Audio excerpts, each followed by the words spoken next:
Very good morning student. Today we start next topic of lesson 8, fossils. Okay. Now fossils are the such a study of organ structure that can be done not only on a current species. Okay. Fossils means these are those structures, organ structures that are not living, that are dead structures of animals या birds, but also on species that are no longer alive. Okay जो species मर चुकी होती हैं, बहुत पुरानी ancestors होते हैं, उनकी जो स्ट्रक्चर्स किसी चीज़ के ऊपर रह जाती हैं उनको हम बोलते हैं fossils. How do we know that these extinct species ever existed. हम ये नहीं जानते कि ये जो स्पीशीज फॉसिल्स बन चुकी हैं अब वो एग्जिस्ट नहीं करती हैं और ना कभी एग्जिस्ट करेंगे. We know this from finding fossils. What are fossils? When organism die their body will decompose and will lost. But every once in a while the body, or at least some part, may be in an environment that does not let it decompose completely. Okay. Now what are fossils? Fossils, these are those organisms that are die and their bodies will decompose and we lost. ये वो organism, मरे हुए organism होते हैं जिनकी जो मरे होते हैं और उनकी जो बॉडी है वो धीरे धीरे डिकम्पोज होती है और बाद में बुरी तरह से ख़त्म हो जाती है. पर कुछ ऐसे ऑर्गेनिज्म होते हैं जिनकी बॉडी जो है के कुछ पार्ट जो हैं इन्वायरमेंट में एज इट इज़ ही रहते हैं, वो डिकम्पोज नहीं होते हैं. If a dead insect get caught in hot mud, for example, it will not decompose quickly. अगर कोई इंसेक्ट है, अगर वो मड में, डाई इंसेक्ट मड में चला जाता है तो उसकी बॉडी पूरी तरह से जो है डिकम्पोज नहीं होगी. And the mud will eventually harden. Some time के बाद जो है मड जो है वो एकदम से हार्ड हो जाएगा and retain the impression of the body part of the insect. और उस मड के ऊपर जो है उस इंसेक्ट की बॉडी के जो इम्प्रेशन है, छाप जो है उसकी इंसेक्ट की बॉडी पार्ट्स की, वो रह जाएगी. All such preserve traces of living organisms are called fossils. और कुछ ऑर्गेनिज्म को जो है हम,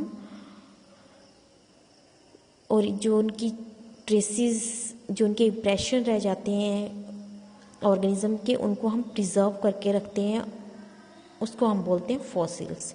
जैसे fossils of tree trunk. These are the fossils of invertebrate ammonite. It is the fossils of invertebrate trilobite. Now it is the fossils of fish, that is the Kinghita, Knighita. Fossil dinosaur skull, that are the rhinoceros. Okay, so all these are the fossils.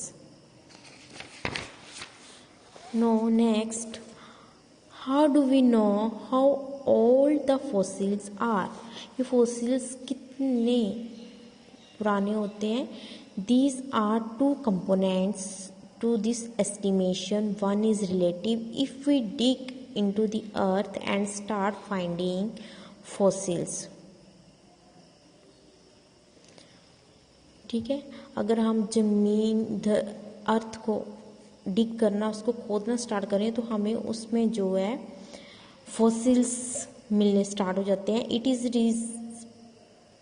reasonable to suppose that the fossils we find closer to the surface are more recent than the fossil we find deeper layer.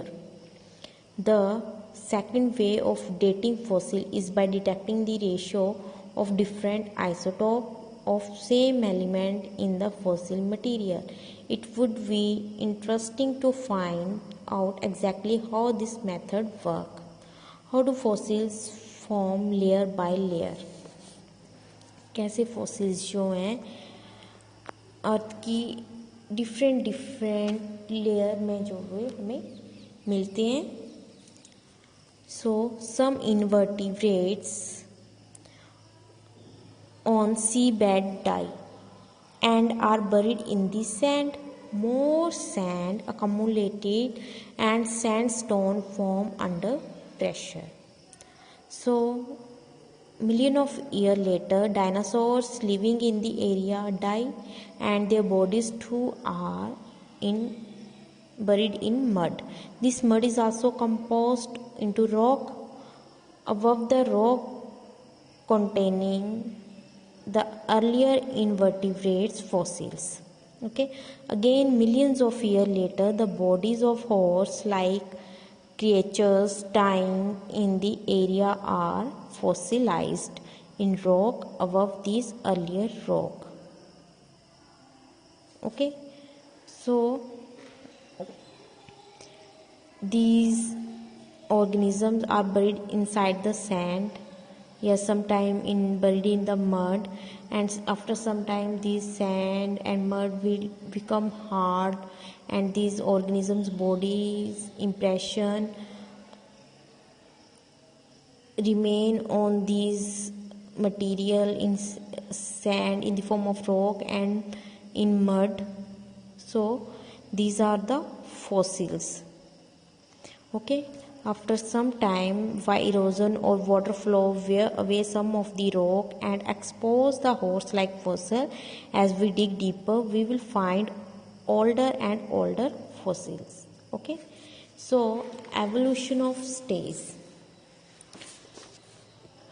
Now a question that arises here is, if complicated organisms such as the eye are selected for the advantages they provide, how can they be generated by a single DNA change? Surely such complex organs will be created bit by bit over generation. Okay, so evolution by stage. evolution जो है वो कौन सी stage पे जो है वो होती है? ठीक है, जैसे कुछ ऑर्गेनिज्म में कुछ टाइम के बाद जो है कॉम्प्लिकेटेड ऑर्गन्स जो अराइज हो जाते हैं, such as they are selected for the advantages they provide. How can they be generated by single DNA change? But how can each intermediate change be selected for? There are a number of possible explanations. Even an intermediate stage such as an rudimentary eye can be useful to some extent. This might be enough to give fitness advantages. In fact, the eye like the wing seem to be very popular adaptation. Insects have them, so does an octopus, and so do vertebrates. And the structure of the eye in each of these organisms is different enough for them to have separate evolutionary origins. Okay, also a change that is useful for one property to start with can become useful later or quite a different function. Some organisms have like feathers is example, can start out as providing a insulation in cold weather. जो feathers होते हैं birds के, वो उनको cold weather से जो है वो बचाते हैं, वो उनकी बॉडी को इंसुलेट करते हैं, हीट पहुंचाते हैं. But later they might become useful for flight. शुरू में जो थे फीदर उनको इंसुलेशन प्रोवाइड करते थे, पर बाद में जो बर्ड्स ने विंग्स को, फीदर्स को जो है वो फ्लाइट के लिए यूज़ करना शुरू कर दिया, तो इससे उनकी क्या हुई, एवोल्यूशन हो गई. In fact some dinosaurs had feather also they could not flying using the feather. ठीक है, जो डायनासोर्स थे उनके पास फीदर्स थे, बट वो इंसुलेशन के लिए उनको यूज़ करते थे, फ्लाइंग के लिए नहीं. Birds seem to have later, बाद में जो है एवोल्यूशन कुछ चेंजेस हुए, उसके बाद बर्ड्स आए. बर्ड्स जो अपने फीदर जो है वो फ्लाइंग के लिए यूज़ करते हैं. Okay, so this of course means that the birds are very closely related to reptiles since dinosaurs were reptiles. Okay, so it is all very well to say that very dissimilar looking structure evolved from a common ancestral design. It is true that analysis of the organ structure in fossil allow us to make estimate of how far back evolutionary relationship goes. ठीक है, तो इस example से हमें ये पता चलता है कि कैसे जो थे, जो अभी प्रेजेंट में जो ऑर्गेनिज्म है और जो पास्ट में थे वो कितने आपस में कोरिलेट कर, कितने क्लोज थी. ठीक है, कैसे उनमें एवोल्यूशनरी रिलेशनशिप जो है वो अराइज हो रहा है. What those are guesses about what happen in history. Okay, so the wild cabbage plant is a good example. Human have over more than 2000 years cultivate wild cabbage as a food plant and generated different vegetables from it by selection. This is of course artificial selection rather than natural selection. Okay, so wild cabbage is a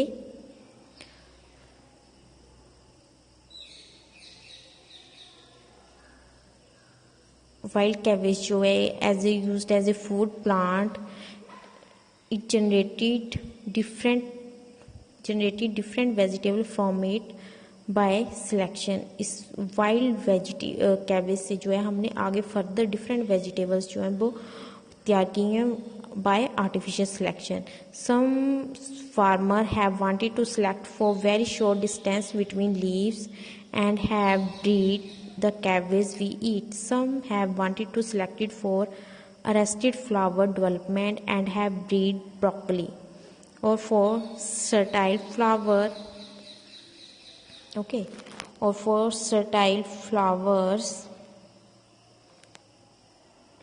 and have made the cauliflower of swollen part and came up with kohlrabi. Some have for slightly larger leaves and come up with a leafy vegetable.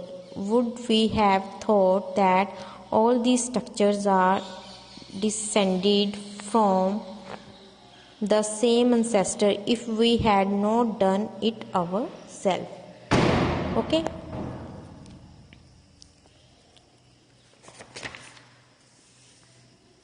So see, these are the evolution of wild cabbage. Wild cabbage से जो है हमने further जो है इतनी सारी varieties की जो है वो वेजिटेबल्स स्टडी की हुई हैं. So this is the evolutionary trait, evolutionary relationship. Okay,